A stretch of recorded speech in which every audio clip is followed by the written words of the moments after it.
Kuna jamaa mmoja anaitwa Fish. Fish yuko wapi?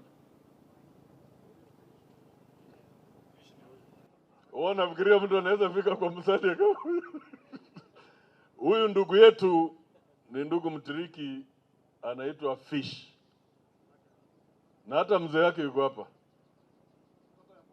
mtoto ya mzee Mbuta, si namna hiyo? Huyu Fish ndio tunaamini ndani ya ofisi ya Musalia Mudavadi. Kwa hivyo kando na mama PS anavyochapa juu, ndivyo Fish anachapa, na ndivyo Shabati anachapa.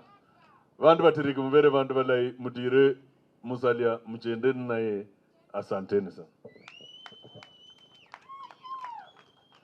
Chairman, unajua hapa